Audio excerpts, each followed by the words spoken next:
Every day, more and more road users are filming their journeys, which can often end in disaster. Pioneered by motorists in Russia and Eastern Europe, dashboard-mounted cameras are constantly recording our behavior on the roads. From the bizarre, to the ridiculous, the funny, to the downright dangerous. The thousands and thousands of dash cams around the world have captured just about every mishap you can think of. Now we're going to delve into this treasure trove of stupidity on the roads. Put things right by pointing the finger of blame.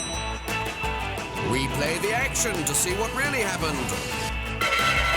And of course, there's nothing like seeing other people's mistakes when it comes to helping us become better drivers. And please remember, on all the clips, yes, that's all the clips we show, no one, and that means no one, is seriously hurt. So drive safely. Not everyone is this lucky.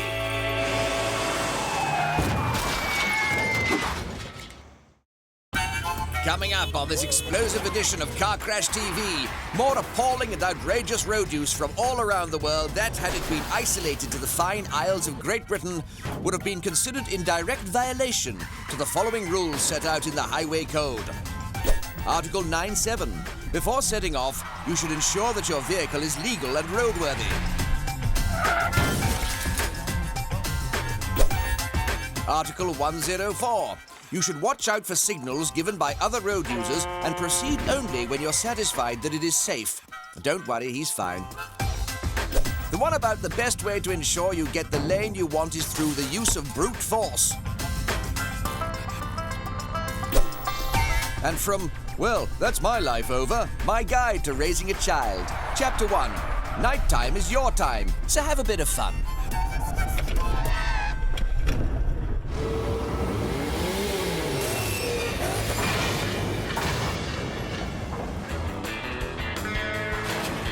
It's not about size, it's about what you do with it. But if you're driving an HGV, you can do much more damage with it because it's bigger. So really, it is about size. Don't believe me? Take a look at these monstrosities. The only thing more satisfying than being big is being big and symmetrical. I hope our opener satisfies you by ticking both those boxes. Glorious, isn't it? Between them, these big rigs have created the world's first public footpath across a motorway. It seems only fair that the drivers are the first to try it out, but I'll leave that up to the law enforcement and just admire their work. Revolutionary, isn't it? Bridges have been a thorn in society's side for years. And that's because, as we all know, bridges are a haven for trolls. Here's two of the big beasts vying for supremacy on the outskirts of Oslo. Don't worry, it's dawn, and once the sun's fully up, they'll turn to stone and we can all get on with our lives. And speaking of dawn, old Clint Fattigay here has been driving through the night as his manager Phil needs the topless Philip Schofield statue to be picked up and dropped off before today's So Schofield party. Let this be a lesson to any managers out there who overwork their drivers. Not even fetching Phil is worth falling asleep at the wheel for. Have you spotted our big rig up ahead?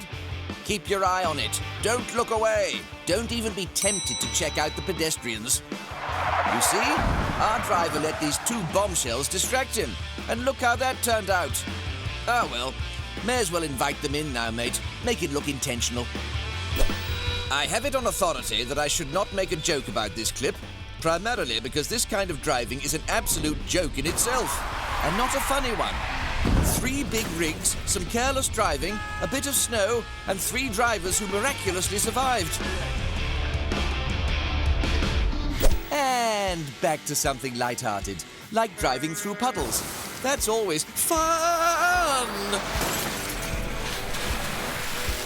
Oh, it's far too early in the show for my nerves to be so stretched. Can we please all chill for a second? Thank you. Perfectly chilled. Everyone driving at a sensible pace. Wait. Beautiful. No collisions, and Spaker here can just reverse down the rest of Helvellyn. There's only 3,000 feet to go. Sorry about applying the brakes for a second, but I do like to think I'm quite good at knowing when it's required. Something that this Domino's driver is not. Incoming! The worst part? He has no pizza to bribe them with when it comes to the payout. He doesn't work for Domino's, he just likes playing it.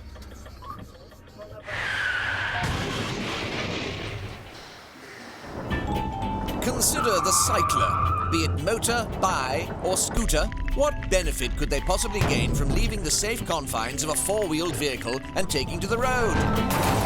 Not only are they knowingly shortening their lifespan, they're also having a detrimental effect on the mortality of the rest of us. Don't believe me? Well, then observe the effects of these two-wheeled terrors. Hey, nice poncho, my friend, and bravo on finding a solution to keeping dry whilst you're out and about on your hairdryer. Sorry, scooter. Good choice of colour too, because as we all know, red is the universal colour for stop. So that should ensure you are safe on the roads. Well, safe from everyone that isn't a light jumper. They tend to feature prominently on this show. Sorry, I should have mentioned that first. Cyclists are a simple-minded bunch. They have to be to even consider wearing lycra outside, so need to be permanently kept in their place.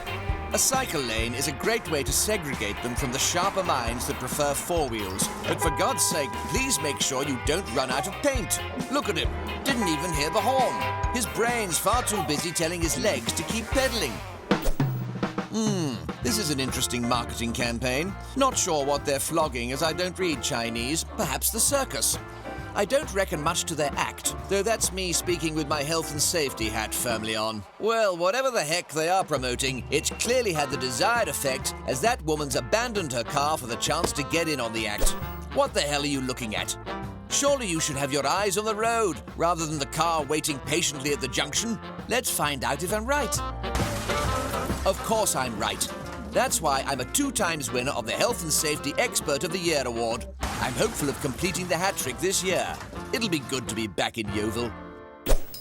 Even in a communist state like China, you can't escape ruddy Deliveroo drivers. I swear there's a lab somewhere that's cloning them. As if we didn't have enough two-wheeled menaces on the road to deal with already.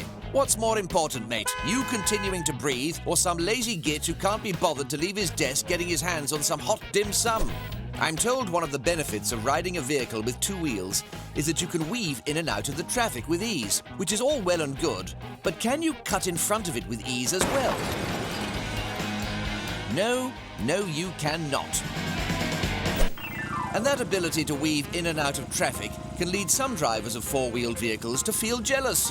Yes, these two aren't really conducting an important business meeting on the dual carriageway. They're just messing with this biker. Bravo, guys. Keep up the good work. And finally, reports are coming in from Turkey that the second coming of our Lord Jesus Christ has been spotted on the road to Dalaman. Here's the would-be JC throwing the great man's trademark pose, lending some credence to his claim. But unless he does that on water, I'm not buying it.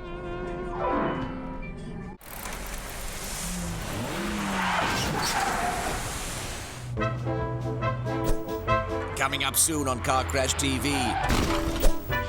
We get away from it all and head out in the sticks. Unearth some curiosities in Weird and Wonderful. And try and purchase one of said curiosities in Wheeler Dealer. But first things first, does no one in this town pay their road tax? That carriageway is in dire need of some maintenance. I wonder, could be a clever clue as to what happens next. It's blinding.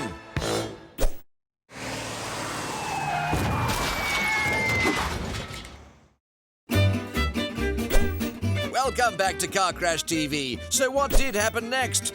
Well, that white lorry is the incredible Car Smashini, who's taken my advice and started working on his act. He calls this one, Now You See Me, Now You Don't. Not bad. Not bad at all.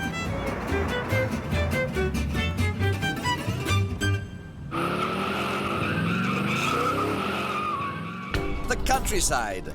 Sure, the smells that pollute the air are downright obnoxious, and the closest thing to a takeaway is something you have to kill yourself, but there are benefits to living out in the sticks. For example, exactly that, being able to kill your meal yourself. There's no one about to hear them scream. Just a little joke there, honest. But here's some folks who nearly did cause death off the beaten track. Say, did you see the yellow peril then? How unusual. You never find quirky things like that out here. Surely that'll be the most unusual thing to grace this road today. Attack by wheel! These levels of exotica are outrageous. We must be in a city, and those trees are green screen. In the countryside, they play by a different set of rules. Did you spot it? Wind back and freeze. Most people would pay the extra £50 to IKEA to deliver their Billy bookcase, but they're a thrifty bunch out in the sticks and would much rather risk their life and the lives of others by doing this. I wonder why they call them cat's eyes. Neil, I've got a job for you, and please don't do the usual trick of assuming everything on Wikipedia is the gospel truth. If you want to be promoted to researcher, then this is your first test. But wait, those eyes ahead look like they're moving. Ah, oh dear, this will not do. Clock's ticking, Neil. Great, more animals. Ah, they're going. Ah, they're not. Right, it's time to remind ourselves why Bambi is such a great film. And insert some more horsepower into this engine. If it can't catch up with a couple of deer, what was the point of having those fake number plates made? Come on, they're getting away! Abysmal. Neil, I expected an answer on the cat's eyes question by now. This bird shelter has been strategically placed on the corner of the highway, which sees plenty of action. Many birds struggle with this corner. Perhaps they're flying around it too fast. Okay, so there aren't any vape shops, but sometimes people forget about all the mod cons that the countryside has caught up with, like the two-way road. Luckily for the driver of our car, it's also 38 miles to the nearest police station, so there's time for him to practice his excuses. Who remembers the beginning of Superman, when Marlon Brando imprisoned General Zod and his associates in a piece of plate glass and sent them out into the cosmos? It was an unusual punishment. And before they rocked up in Metropolis in the sequel, they spent a brief time touring the countryside. They caused havoc there too. Where's the Man of Steel when you need him?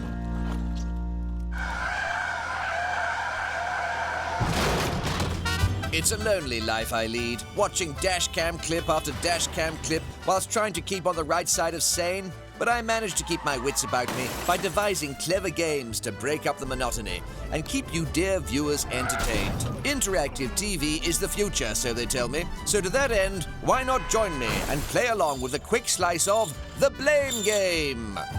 Evening folks, and welcome to your Blame Game. And it's a quick and easy one to kick off with today. Always like to ease you good folks in gently. The evidence is right in front of us for this one. 3 very clear green lights up ahead, so pointy fingers at the ready, people. Blame! And unless it's Black Friday, I don't think you need to be in that much of a hurry to get to the shops. Now this one could be a bit trickier, as it's raining and our driver could do with replacing his wiper blades, not to mention getting his air conditioning looked at. Talk about steamy windows. Visibility might be bad, but I'm sure we can all make out that silver car he's about to plough into. So is this accident as a result of poor vehicle maintenance or poor driving? Well, if we wind back a touch, we'll see that our driver has just entered a mini roundabout, which means the silver car should have given way, so he is to blame. But please, mate, get your vehicle to a garage. Another tricky one for you now, but I'm sure you fine people are up to the task. Okay, that light's green, which means the road we're on currently has right of way at this junction. As we inch forward though, the sun starts to obscure our view of the colours. This is a head scratcher. Mr. Editor, would you mind altering the contrast a tad, please? Ooh, it's close. The light just changes to red as our red car crosses the line. So, I think he just gets away with it, which means blame to our peeping Tom. And to finish, as the last two have been toughies, we'll end on something much more straightforward. Look at the lights. Amber to get ready, and green means go. Not you ruddy great twonk. I was talking to the silver car coming our way. Light jumpers never prosper, my friend, so it's a delicious slice of blame pie for you. Go on, tuck in. I want to see you eat every last bit. Time for me to retire my pointy finger for now, I'm afraid, friends. But rest assured, I'll be back again soon for more Blame Game.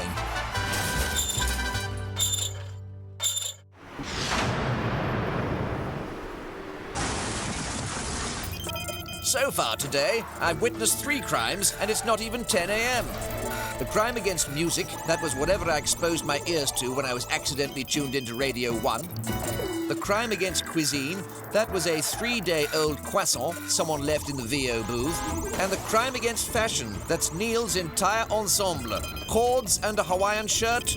You've been hanging out with those millennials again, haven't you? Having witnessed so many crimes today, it's high time I solved one.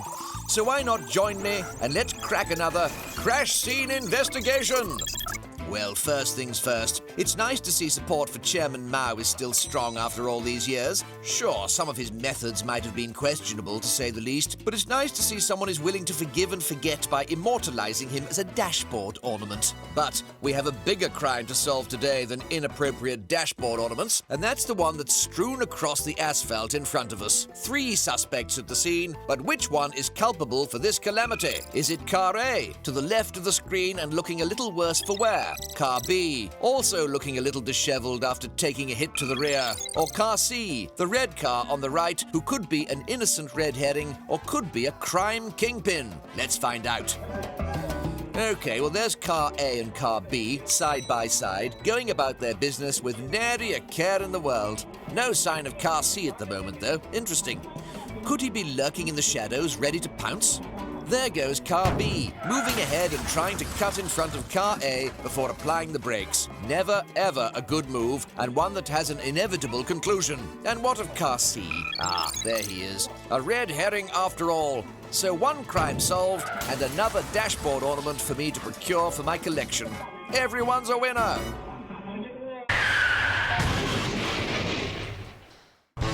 We all have different features that we look for in a motor. Some want big and powerful, others want small and nippy. Some want low-key and subtle, others obnoxious and ostentatious. Or Audi drivers, as they're more commonly known. So, to ensure you're getting the right car for your cash, why not head over to Wheeler Dealer TV and check out the latest offering from Paddy O'Neill, because my mortgage isn't going to pay for itself, and I'm in dire need of his 10%. Our first offering today is packed full of the latest cutting-edge tech, including those super useful parking sensors that can get you in and out of a spot of bother. There's a good chance they'll work when you come and collect too. Go on, take a chance on your family's safety. It's a snip at $3,000.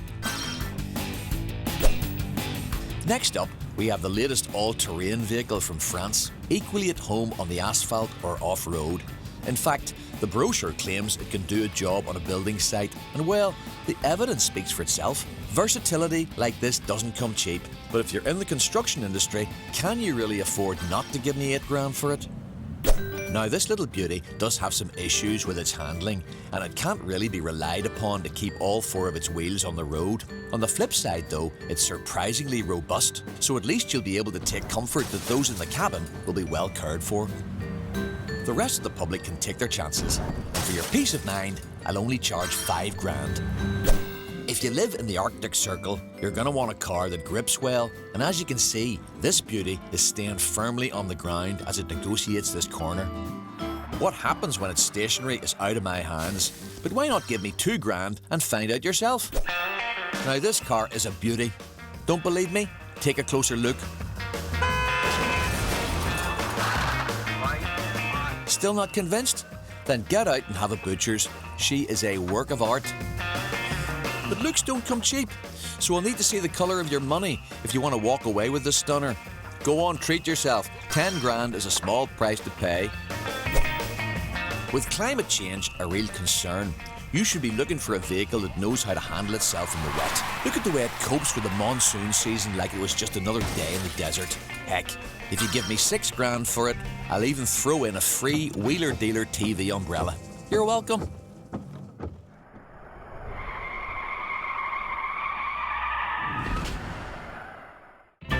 The fine team that make this show are very much creatures of habit, and that habit has served us well, as it's seen you, dear viewers, tune in your thousands. Yes, thousands. Don't worry, dear viewers, you are not alone, and watching Car Crash TV doesn't need to be your dirty little secret. Go on, head over to Twitter and praise my contribution to the programme. Sorry, where was I? Oh yes, I was about to praise the team and their ability to assign the right clips to the right place. Case in point, this next lot are weird and wonderful. In making this show, we often come across clips where it's possible that the driver might be slightly under the influence. We have to be careful about who we point the finger at, though, as we don't want to accuse someone of drink driving without ample evidence and risk sullying the fine reputation we've built up over the last few years. In this instance, I'm not prepared to make a call on this one, I'm afraid. I'll just let you watch the evidence and decide for yourselves. Why buy a quad bike if you're only going to use 2 of the 4 wheels? Just buy a motorbike, mate. If you keep that maneuver up, your tracking is going to be way off. What's more destructive than a bull in a china shop? Well, a bull in the back of a van might not be destructive, but it's definitely dangerous. I really hope you don't have a red rag in there. We show a lot of carnage and destruction on this show, so every once in a while, it's nice to feature a more touching, heartfelt moment. Ah, isn't that sweet? And if you tune into Car Crash TV After Hours, we have a clip from a dash cam on the other side of the road where the traffic is worryingly heavier. Well, this is a neat idea. A vehicle that is both gritter and snowplow, that should come in handy when it snows. And in the off-season, it doubles up as a wedding car. Just imagine the look of delight on the bride's face. And I've included this last clip not because it's particularly weird or wonderful, but because I like the way the chap at the end pops his handbrake on. You're in a ditch, mate. Your car isn't going anywhere.